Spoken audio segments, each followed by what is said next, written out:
Hello friends, ये एक editorial था प्राइवेटाइजेशन ऑफ रेलवेज़ के ऊपर। इसको हम थोड़ा सा एनालाइज करेंगे टेबुलर फॉर्म में। तो देखो, सबसे पहली बात कि अभी प्रेजेंट में अगर देखेंगे क्या क्या चैलेंजेस हैं, इशूज़ हैं, प्राइवेटाइजेशन अगर कर देंगे तो क्या चैलेंजेस होंगे। तो अभी जो प्रेजेंट इशूज़ हैं रेलवे में, पहली बात क्या, पूरा आप देखोगे कि सब कुछ गवर्नमेंट के हाथ में रेलवेज़ में। कुछ आप वंदे भारत और कुछ को छोड़ दो, कुछ आप एक वंदे भारत को छोड़ दो तो आप मैक्सिमम तो गवर्नमेंट के पास ही है। फिर आप देखोगे अभी कितना ओल्ड एंड क्राउडेड रहता है, ट्रेन में हमेशा भीड़ रहती है, हमेशा कई बार लेट भी हो जाती है। अभी कुछ थोड़ा इंप्रूवमेंट हो रहा है बट मैक्सिमम टाइम लेट ही है। टिकट ट्रबल रहता है, कितना आप देखते हो तत्काल खुलता है और एकदम से बंद हो जाता है।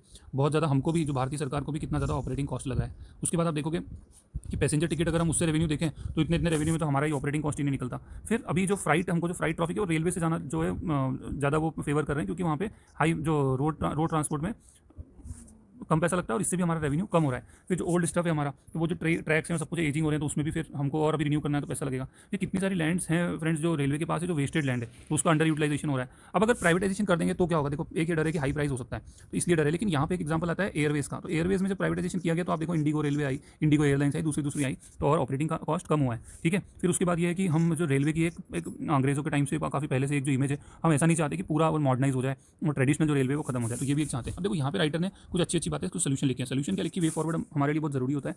वे फॉरवर्ड उसने ये लिखा है कि आप एक एक्सपर्ट कमेटी बनाएं, उसकी एडवाइस को फॉलो करें। ठीक है, उसके बाद आप राइटर ने एक बहुत अच्छी एडवाइस दी है कि आप क्या करो, पूरा प्राइवेटाइज मत करो। आप जो ट्रैक्स हैं, ट्रैक्स का आप खुद ही रख लो, ट्रैक्स जो है उनको गवर्नमेंट के पास रख लो, और बाकी जो उन ट्रैक्स पे फिर आप प्राइवेट कंपनीज को दे दो, वो अपनी ट्रेन रन करें।